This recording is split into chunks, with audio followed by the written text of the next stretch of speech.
तो नमस्कार दोस्तों, फिर से दूसरे पार्ट में आपका स्वागत है। और यहाँ से इससे पहले जो हम देखे थे पूर्व मध्यकाल देखे थे, यानी कि इसे हम कह सकते हैं हर्षवर्धन के मृत्यु से लेकर के और दिल्ली सल्तनत के स्थापित होने से पहले जितने भी छोटे मोटे या बड़े साम्राज्य स्थापित हुए थे उसके बारे में हमने चर्चा किया था पहला वीडियो में।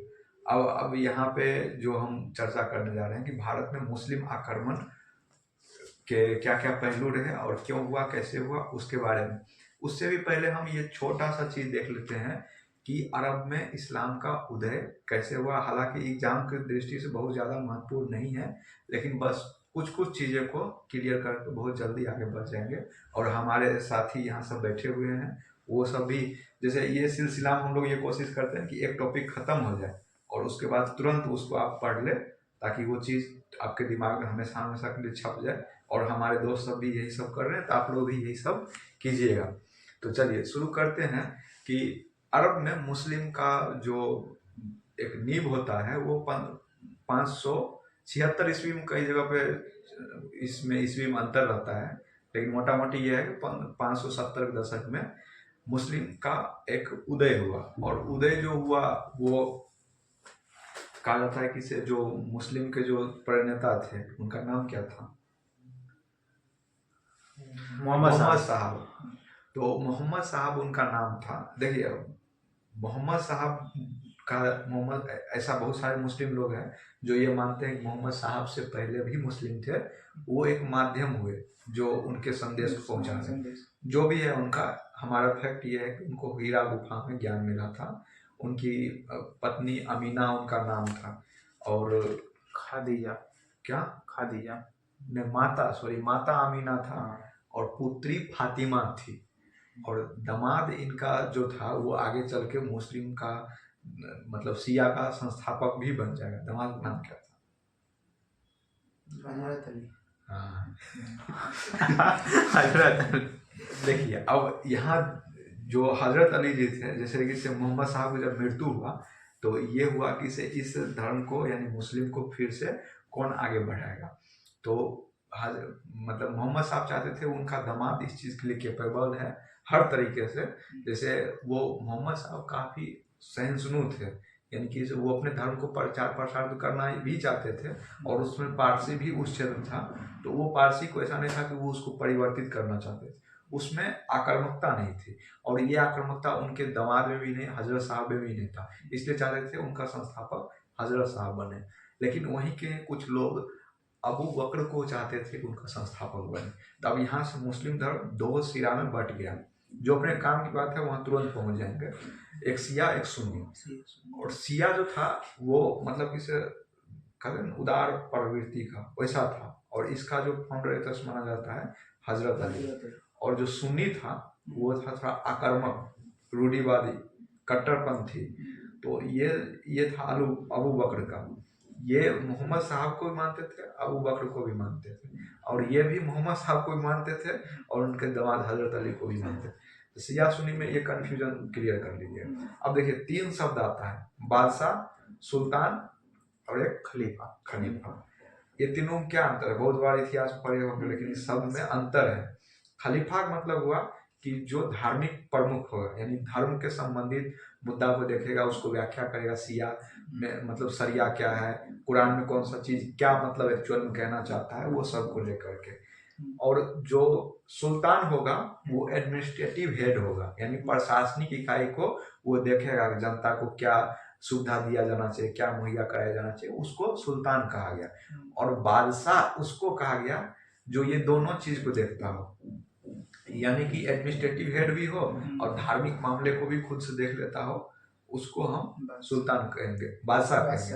अब देखिए, जब दिल्ली सल्तनत में घुसेंगे तो कई सारे शासक हैं जो खुद को अपने आप को सुल्तान माना है, कई ने सुल्तान घोषित नहीं किया है, और कई ने बादशाह माना है। अब ये हमेशा क्लियर रखिएगा, तीनों शब्द में, खलीफा में, बादशाह में, ये सब में अंतर है। अब देखते हैं कि से जब मतलब हम मुस्लिम आक्रमण की बात करते हैं तो तीन मुस्लिम आक्रमण भारत पे हुए हैं। कौन कौन? सबसे पहले बिन कासिम का, उसके बाद गजनबी का, उसके बाद गौरी का। ठीक है, सीक्वेंस सही है। हाँ ठीक। गौरी का बाद में है, गजनवी का उससे पहले बिन कासिम। अब बिन कासिम जब आया, तो मोहम्मद बिन कासिम जब आया तो ये आया हिंद सिंध के क्षेत्र से। सिंध के क्षेत्र से आया तो वहाँ कहा था, वहाँ के जो राजा था उस समय दाहिर था। और दाहिर था तो इसका पूरा जो उद्देश्य था ना ये, कि मतलब यहाँ नहीं था साम्राज्य स्थापित करना है, इसका ये था कि मुस्लिम को प्रचार प्रसार करना है और थोड़ा फुर्सत मिल जाए तो लूटपाट भी मचा देना है। देखिए ये सब तो आया ही था, लेकिन इसके साथ साथ कुछ विद्वान भी आए थे।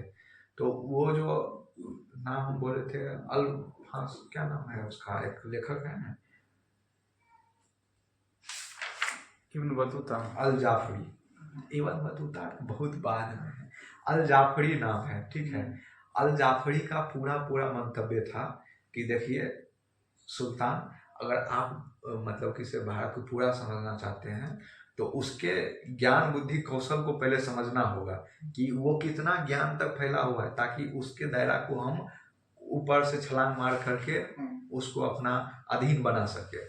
तो कहा कि ऐसा क्या किया जा सकता है, तो कहा कि भारत में 2 ग्रंथ है, नैषध चरित और खंड खांडे। इसका पहले हमको अनुवाद करना होगा। अब बताओ, खंड खांडे नैषध चरित्र कौन लिखा था? हरि ऐसे कुछ है। श्री हरि। किसके दरबारी कवि था? महेंद्र जयचंद। जयचंद सॉरी। तो जयचंद जो दरबारी कवि था श्री हर्ष, उसके द्वारा खंड खांडे और नैषध चरित्र लिखा गया है। इसका अनुवाद किया था अल जाफरी। अल जाफरी किया था।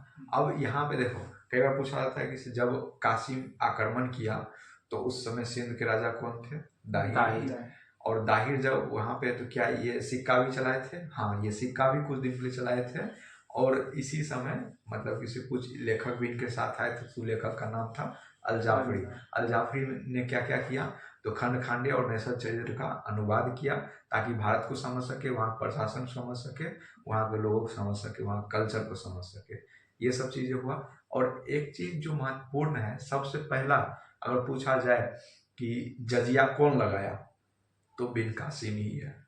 गैर मुस्लिम पे जजिया कर लगाया। और जजिया कर का पूरा मतलब ये हुआ ना कि अगर गैर मुस्लिम यानी कि हिंदू और भी जो जैन है, बौद्ध है, ये सब कहीं पे भी अगर आवागमन कर रहा है या फिर पूजा पाठ कर रहा है तो उसमें उसको टैक्स देना पड़ेगा। लेकिन मोहम्मद बिन कासिम ने इसमें बच्चों को, ब्राह्मण को इंक्लूड नहीं किया था, सिर्फ गैर मुस्लिम रखा था, ब्राह्मण को इंक्लूड नहीं, ब्राह्मण को ये कर नहीं देना था। लेकिन आगे देखेंगे कि जो तुगलक उगलक है वो सब पे लगा दिया है, और औरंगजेब है वो भी सब पे लगा दिया, यहाँ तक कि विकलांग पर भी लगा दिया है, ये वो पूजा करेगा तुमको कर देना पड़ेगा।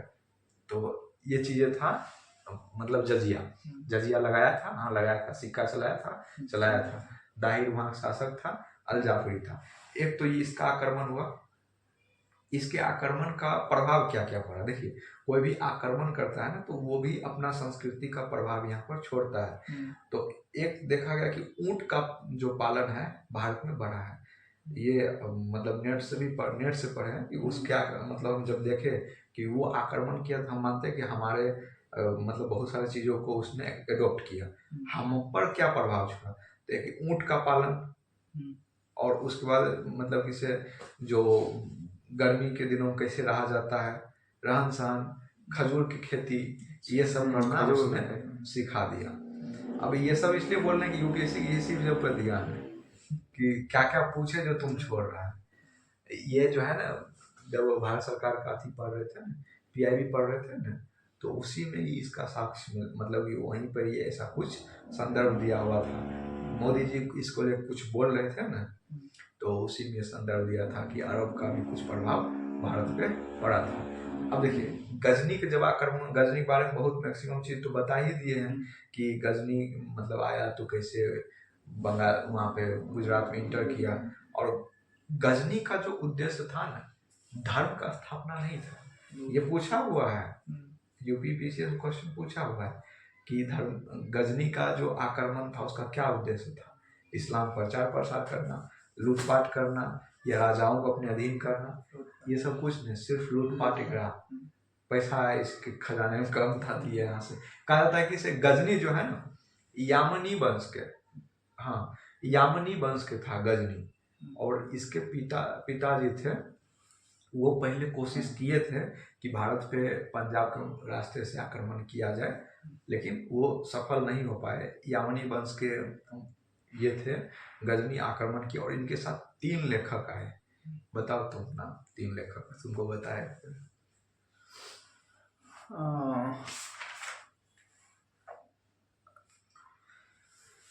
फरूखी, अलबरनी अलबरूनी, और फिरदौसी, फरूखी, और एक और उतबी। उदबी इसका दरबारी कवि था। और ये पूछा हुआ है कि गजनी का दरबारी कवि कौन था। उतबी था। उतबी इसके राजवंश के बारे में पूरा डिस्क्रिप्टिव व्यंग होता है ना, वो लिखा है कि मतलब इसे यामनी वंश क्या था, इसके संस्थापक कौन थे, और यहाँ गजनी का आने का उद्देश्य क्या था। वो खुद लिखता है कि यहाँ पे गजनी का आने का उद्देश्य मुस्लिम धर्म का प्रचार प्रसार करना नहीं था, बल्कि लूटपाट करके अपने राज्य में जो कमी था उसको पूरा करना था। और ऐसा इसलिए क्योंकि वहाँ पे कहा जाता अकाल पड़ गया था, वहाँ पे अन्न अनाज नहीं होता था, जिससे बहुत ज़्यादा जनता में त्रासदी आ गई थी और मारने की स्थिति आ गई थी। एक दूसरे खाद्यान्न के लिए लोग मारे जा रहे थे, इसलिए उसको यहाँ पे या फिर अन्य राज्य में भी जाकर लूटपाट करना उसकी मजबूरी थी। और एक ऐसे राज्य खोजना था जहाँ से बहुत ज़्यादा धन मिल सके। वो भारत ऐसी स्थिति में उस समय था जिसके पास बहुत ज़्यादा धन था। एक ही मंदिर को वो लूटा तो कितना वर्षों तक खाता रहा, समझ सकते हैं। तो 3 लेखक, फिरदौसी कौन सा किताब लिखा है? वो नहीं पता। शाहनामा। उदबी ये लेखक, उतबी लेखक है। यामिनी किताबे उल यामिनी लिखा है। यामिनी वंश का ही नाम पे रख दिया। हाँ। अलबरूनी किताबे उल हिंद लिखा है। अलबरूनी किताबे, हाँ, इसका हिंदी मतलब है भारत का इतिहास। तो यहाँ तक है। अब उसके बाद मोहम्मद गौरी के बारे में हम 2-3 ही चीज़ याद रखेंगे कि मोहम्मद गौरी आया और इसका जो उद्देश्य ये था, साम्राज्य ये अफगानी था और इसका उद्देश्य धर्म के साथ साथ लूटपाट के साथ साथ साम्राज्य स्थापित भी करना था। ये बड़े उद्देश्य का साथ भारत में है और शायद बहुत हद की सफल ही ना।